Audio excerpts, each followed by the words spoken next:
At first, I got to say it was a little bit aggravating because you're going through every small town and you're going through every stop sign. Like, oh my gosh, we've only gone 20 miles so far today. It feels like forever. How did that kind of change your perception of travel and time? You really notice things when you're going slower. The plants on the side of the road, the architecture of small buildings. It slows down your perception of time and it helps you be in the moment more.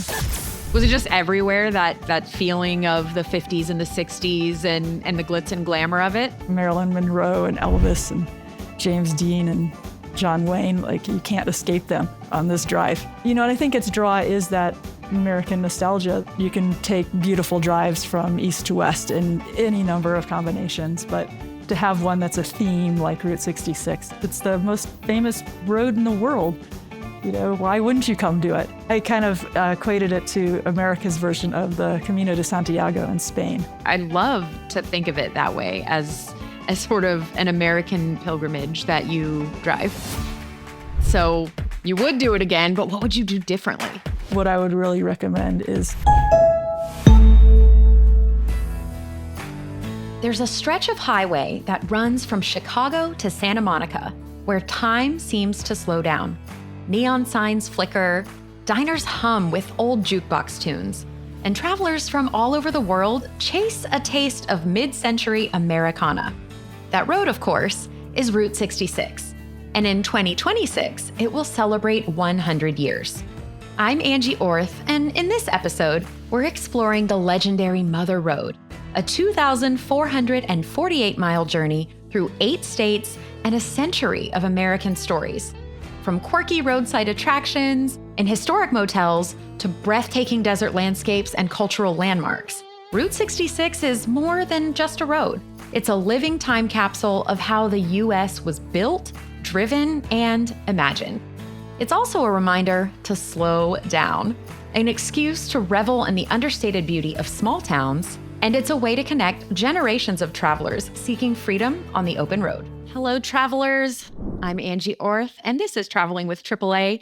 Today, I'm so excited to introduce you to our guest. She wrote the latest cover stories of AAA Explorer and Westways. This is travel journalist and filmmaker Karuna Eberl. She just drove the entirety of Route 66, starting in Chicago and ending in Santa Monica. So we're going to talk about Route 66 because it's the 100th birthday. Welcome to the show. It's nice to be here, Angie, with you and your audience. I'm excited to talk about Route 66. What inspired you to drive the entire length of Route 66 for this centennial? Well, I love road trips, for one. And Route 66, of course, is one of the most iconic road trips that we have in this country, if not the world. And I'd always wanted to drive it. The 100th anniversary seemed like a good excuse to. Always dreamed about driving it in the, some old 50s Batwing Cadillac, going through the desert with my copy of On the Road by Kerouac, and the reality of it turned out to be a little bit different. We drove it in our Nissan Xterra with my partner, Steve, but I dare say that it was a much more comfortable drive than it would have been in a classic car. On a more esoteric level, one of the reasons for driving it was to kind of get a feeling for how far we've come as a nation in the last 100 years. So Route 66 is 2,448 miles. What is the minimum amount of time somebody could spend doing Route 66? And what do you think is the maximum? And how much time did you spend? I think the minimum time that you could do it in is probably 10 days, but that would be really tight. It also depends on if you do it traditionally, which means, completely staying off of interstates wherever possible, or if you just divert to small parts of it that interest you. We had originally thought about 2 weeks was going to be our goal, and that expanded to 3 weeks. And with 3 weeks, we still didn't really have the time to explore a lot of the places that we wanted to go on a lot of side hikes and detours to places like Merrimack Caverns that take, several hours to complete. So I would say at least plan on 2 weeks, but if you can do 3 or 4, then that would be great. How did that experience of slowing down and avoiding interstates, how did that kind of change your perception of travel and time for this whole adventure?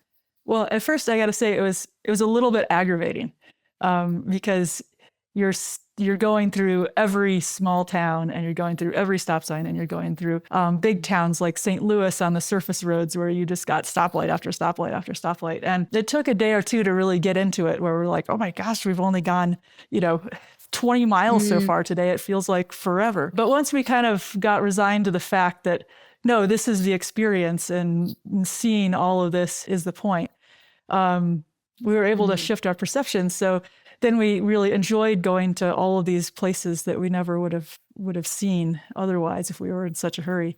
And you really notice things when you're going slower, whether that's the plants on the side of the road and how they shift through the whole trip through the different ecosystems, or whether it's the architecture of small buildings, or whether it's a cool curio shop or antique shop that you would never have stopped on if you were whizzing by it on the interstate. So I guess it slows down your perception of time, and it makes you more aware. It helps you be in the moment more, which is, something that I think a lot of us strive for.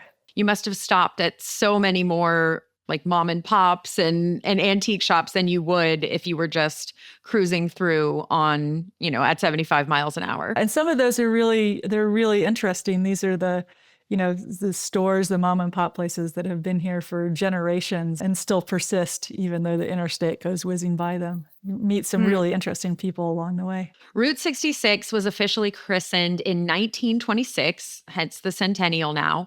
And it connects 8 states, from Illinois to Missouri to Kansas to Oklahoma, Texas, New Mexico, Arizona, and it ends in California. So what is it about this highway? Why is it so deeply intertwined in American identity and pop culture? Well, when it was first created, it connected our country on a scale never before seen. And it was the only way to get from east to west on, by car versus railroad or covered wagon.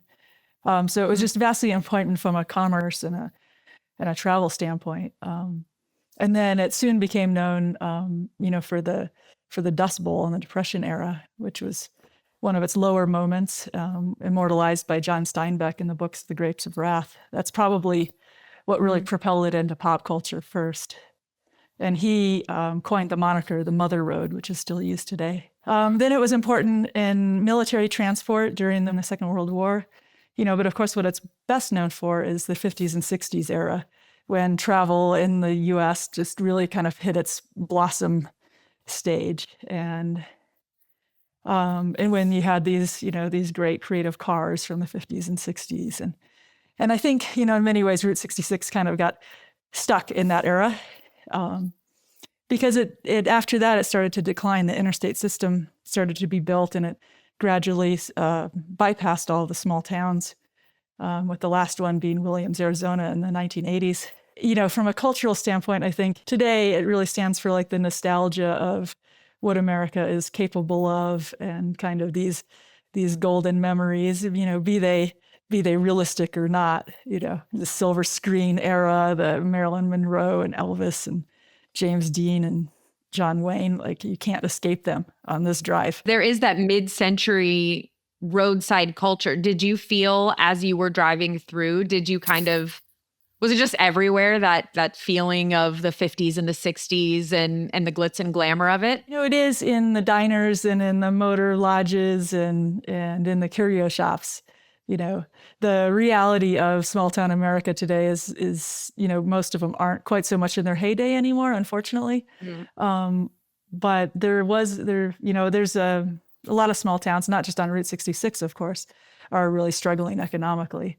And that part is apparent. But with the 100th anniversary, what was really cool to see is that there was a lot of grant money for sprucing up murals and restoring historic buildings and stuff like that. So on the drive, we really saw a lot of preparation, a lot of people out and about trying to get ready for that. And a lot of the older people we talked to on the road were inspired to take the drive because of their love of classic cars and, to some extent, the movie Easy Rider. But the vast majority of people that we saw on it were inspired by the movie Cars. It was that 2006 Pixar animated movie. Yep. And I didn't understand how much that really got into the psyche of Americans, but they just, the movie, for those people who don't know, is about a small town that the interstate bypass on Route 66, and how the characters who are all cars instead of humans are trying to revitalize their town. And yeah, I guess it just really captured a lot of people's imaginations. And when you drive Route 66 now too, you see a lot of places people have put eyeballs in the windows of cars, which is, simulates the way that the cars looked in the movie. So what is left? What kind of relics can we expect to see if we're cruising along Route 66?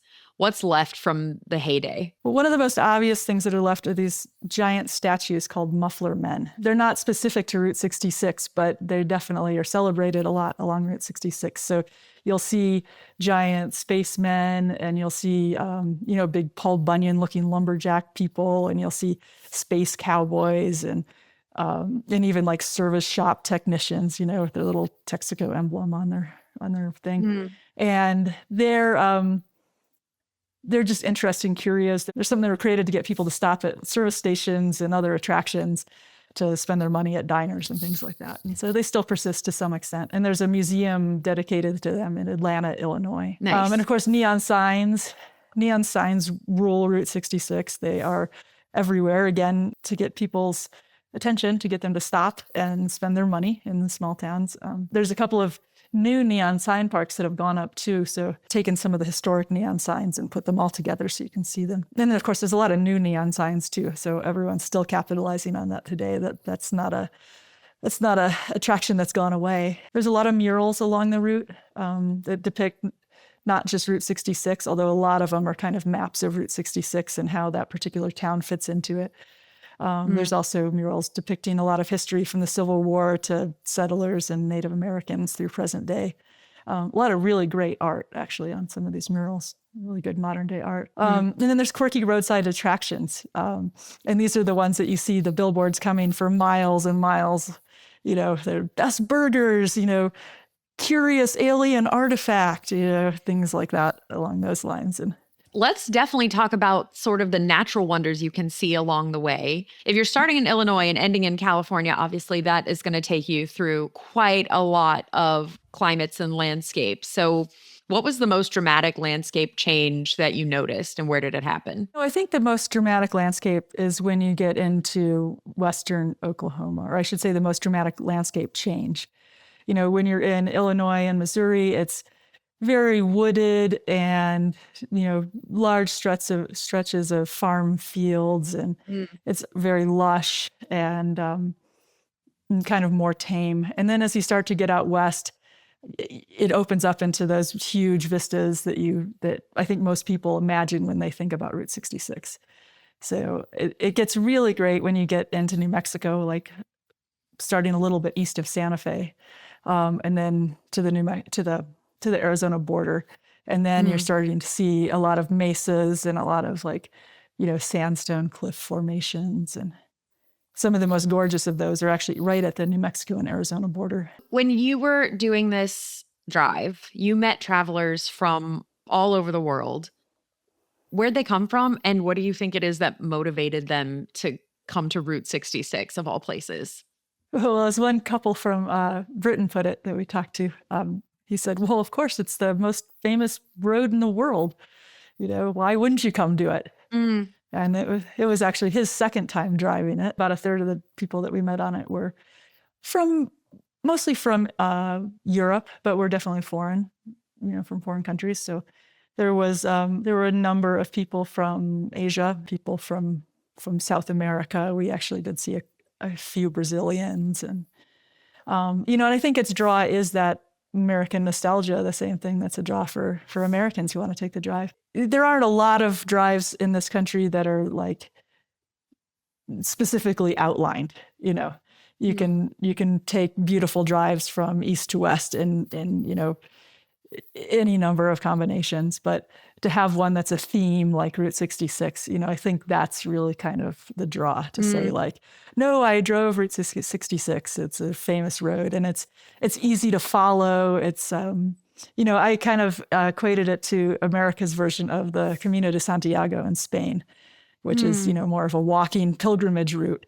But it's one that people like to do from start to finish. And there's a lot of camaraderie along the way because you keep running into the same people.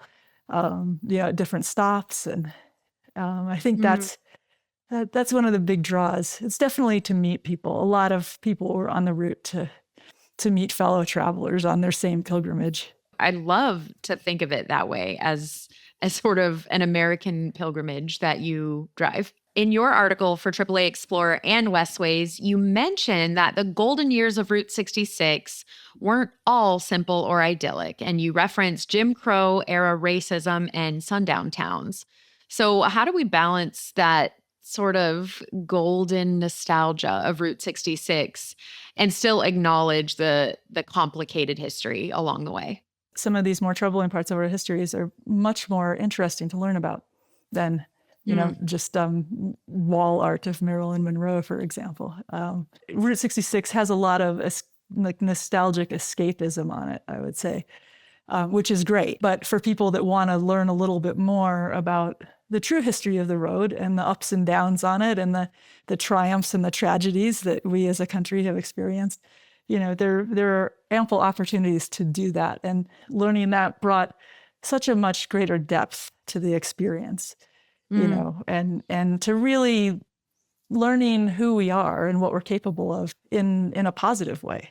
There's a big effort being made to really help people find some of those stops better.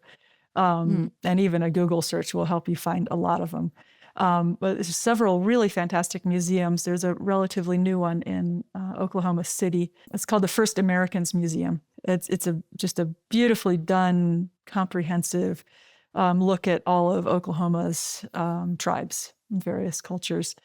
And some of it, of course, talks about Native American removal. But most of the museum really focuses on the cultures and who they are today, and teaching us how we can be more respectful of that and how we can, live together and not have this separation of different races. And other great ways to experience Native American culture along the way are myriad art galleries, restaurants, and food. There's a fantastic tour. It takes the better part of a day, but in New Mexico, called Ziacoma Pueblo Sky City and Cultural Center. And its traditional village is up on a cliff top. And you can take a tour to go visit that. And it's just it's an amazing experience of architecture and understanding how these cultures live today and have lived in the past. And there's so much more depth to the history of our country in Route 66. But the classic cars, of course, are really cool too. You're going 2,500 miles. You are going to encounter some history. So it's worth it to stop and get some of that depth. Tell me about the Here It Is Jackrabbit Trading Post in Joseph City, Arizona. This captured your imagination. Am I right? It might not have been till Missouri that I started noticing the signs, but there's these little yellow signs with a black jackrabbit on it and a number on the bottom. And after you see the first couple, you realize those numbers are diminishing, going towards something. And I didn't want to look it up what that something was. I wanted it to be a surprise. So we would see these signs every 50 or 100 miles on different, at different other, kind of tourist stops and attractions along the way. And, we got way out in the middle of the desert, and there's just nothing around. And then all of a sudden there's this old kind of faded billboard with a bunch of jackrabbits on it that says, "Here it is." And that was That's it. Yeah. And that's it. Yeah, there weren't fancy billboards or anything. It was just this old billboard and this old building, quite a large building on the side of the road, nothing else around it. No, it's not in a town or anything like that. And it's the Jackrabbit Trading Post. And inside they have, a lot of your typical collection of curios and stuff like that. And plus it's in Arizona, so you got petrified wood and things like that from the area. And but I had to buy a T-shirt there. I found that there was a jackrabbit riding a motorcycle, and I thought that was fitting. That's a good souvenir. So as I was preparing for this episode, I was thinking, about when did Route 66 kind of come into my consciousness just as a person, because there's so many things in American pop culture that are just kind of always there. I know standing on the corner in Winslow, Arizona is kind of its own moment along Route 66. People like to do that because of the Eagles song. There's the Nat King Cole song and the many iterations of that. So what do you think this says about how pop culture shapes just our travel destinations in general, but really along Route 66? I think pop culture and Route 66 are inseparable. And I don't think that there's anyone driving it that hasn't been driven to do so because of pop culture, no matter your taste, right? If it's Woody Guthrie or Bob Dylan, if it's Native American culture, if it's, Nat King Cole singing Get Your Kicks on Route 66, there's whether it's, animated Pixar movies or Elvis and Marilyn and James Dean, like pop culture is just absolutely infused in the route. In Winslow, the standing on the corner from the Eagles song, Take It Easy, isn't specifically Route 66, but a lot of people, I think probably associate it with that now. And it was just amazing to see it because it was a much bigger draw than I thought it would be. Like it was 9:30 in the morning on a Wednesday and there was couple dozen people already like milling about and standing on the corner, like in downtown Winslow. Right.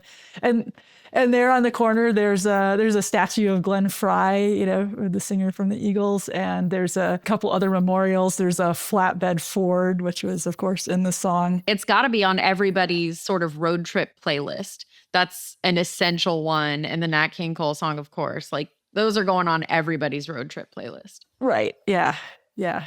Let's talk about accommodations, because if you're going on this journey, you're talking about anywhere from 14 to 21 or more nights at different hotels, pretty much. So how did you figure that out? And where do you recommend staying? I really recommend staying at these old motor courts. There's like the Rockwood in Springfield, Missouri, and there's the Blue Swallow in Tucumcari, New Mexico, and there's a whole slew of them along the way. And these are, most of them date back to the 40s and 50s. They have a central courtyard, so in the evening, everyone kind of comes out and sits around the same table and shares stories from the road. And how fun. So having the history of the motor court plus just like that interaction with everybody, again, it's kind of going back to the pilgrimage of the Camino de Santiago, at the end of the day, everyone sits down at the same table and has dinner, together and gets to know each other. So the motor courts are really great like that. I have to say they're not as comfortable as a modern hotel. There's, usually the air conditioners are a little bit loud and vibrating, and the rooms are rather small usually. Almost all of them were really well done. Nice and clean and interesting artwork on the walls. And do your homework and read reviews before you book just any old motor court, because some have not been fixed up to comfortable standards. But most of them are very nice, and the proprietors are great sources of information for learning about the route and learning about who stayed at that hotel and why it was significant part of the route for travelers for the last 50, 60 years. Aside from guidebooks, what advice do you have for people on they're doing the journey? What do they do? How do you plan it? And how do you, once you're on the go, what do you recommend people do to kind of get that insider scoop along the way? We got guidebooks because we wanted to make sure we weren't going to blow past something that seemed really important to us that later would be like, oh no, I didn't know it was there. We also used an app, several apps, to help you stay on the route proper, because in some places there's really great signs. In Illinois, there's really great signs like you can just follow and it'll take you through all the small towns and stuff. But most of the rest of the way, it's really difficult to where you are on the route, and it's really easy to just get kind of funneled on the interstate and go back to normal habits. So I'd definitely recommend an app for staying on there. And then beyond that, just keep your eyes out, because the guidebooks talk about a lot of the big things and some of the smaller ones, but you can't possibly, over 2,500 miles, you can't possibly detail everything. in a book that's interesting. And so some of the best things we found were just by keeping our eyes open and keeping a sense of adventure and even getting off of the beaten path a little bit more, because it's not just on the road proper, but there's all these little side detours that you can take through, whether it's through, cool state parks, or whether it's through the downtown, downtown of bigger cities to explore. What is something you discovered like on the way that you didn't necessarily have in your guidebook or on your initial plan? My favorite stop, and I had seen only just a very small mention of it in a guidebook, and it didn't really say what it was. It was the 100th Meridian Museum in Eric, Oklahoma. And the 100th Meridian is actually where the West unofficially starts. It's kind of a loose line of longitude that, crops east of it you can grow without irrigation, and crops west of it need irrigation. So it's interesting from that standpoint too. So, and that's why I thought, the 100th Meridian Museum, that interests me. I want to go in there. Well, they didn't talk about that at all in the museum. It just happened to be that the museum was on the 100th Meridian. But what the museum was about was, the history of this tiny town in Oklahoma that has less than 1,000 residents. When I got in there, I was the first to sign the registry for the last 2 weeks. So they don't get a lot of visitors. But wow. the two volunteers who were in there were just so phenomenally talkative and gave such a great history overview of their town. And their town was one that was also bypassed by Route 66, and they've got one of their case displays is of all of these pens and flyers and calendars and other knickknacks that had the names of businesses on them that had gone under since then. So it was kind of an homage to what the town had lost, which I found pretty powerful. Just this slice of history that you wouldn't get anywhere else. And, this town that cares for preserving that and sharing that was a really great stop. I ended up staying there for like almost 2 hours. I think it was ridiculous. Wow. for a small museum. But Eric also, there are two claims to fame, or two musicians. One is Roger Miller, who performed King of the Road. And the other, I'm not going to remember his name, but he wrote Purple People Eaters, which is kind of one of those wacky songs from the 50s or 60s, or actually I don't know where that one's from, but wacky classic old song. And so the town also has started to have an annual Purple People Eater Days. So for people who just can't resist that, it would be a great stop, I bet. You drove 2,500 miles, you crossed 8 states, and you probably learned a lot of 100 years worth of Route 66 history. I think you said in your article, was I glad my journey was over? Yes. Would I do it again? In a heartbeat. So you would do it again, but what would you do differently? I would like to have more time. There's so many interesting museums to explore, and so many great hikes that we didn't take. And what I would really recommend is find a way to bring more of your own food. Diners are fantastic, and burgers and fries and chicken fingers, but you can only eat so much of them. Sure. You can't have hash browns every morning for breakfast, start to get really old. It sounds good, but I imagine after 10 days of it, you're starting to think, okay, that's a lot. Unless you're in a big city, it's really hard to find food that isn't just burgers and fries. So definitely bring healthy snacks and and maybe even like a camp stove or something, so you could heat up some soup or something like that for a change. Again, delicious food, but you can only have so much of a good greasy thing. That's what I think of when I think of Route 66. Like, I'm going to eat so much pie and I'm going to eat so much just diner food. But now that you mention it, like the idea of doing that 3 meals a day for, 14 to 28 days, that could be kind of crazy. So that's a really good tip, is to kind of think about what you're going to eat and dietary restrictions. That's very smart. I would not have thought of that. And I would be you at the end saying, wow, that was a lot of hash browns. Right. Yeah. Yeah. And especially for people that have dietary restrictions or that are vegetarian or vegan or, it's particularly difficult to do that drive. Good to think about. Just, unless you want something more than an iceberg lettuce salad, right. Bring some of your own stuff. If you're hungry for more tips on Route 66, then be sure to catch our next episode. Karuna shares her most unmissable roadside attractions by state. Karuna Eberl, thank you for joining us, and thank you to our listeners for being with us. If you're planning a trip, be sure to connect with a AAA travel advisor. Check out AAA.com/travel or visit your local branch. This podcast is a production of Auto Club Enterprises. If you enjoyed it, please subscribe and leave us a review. I'm Angie Orth. Thank you for traveling with AAA.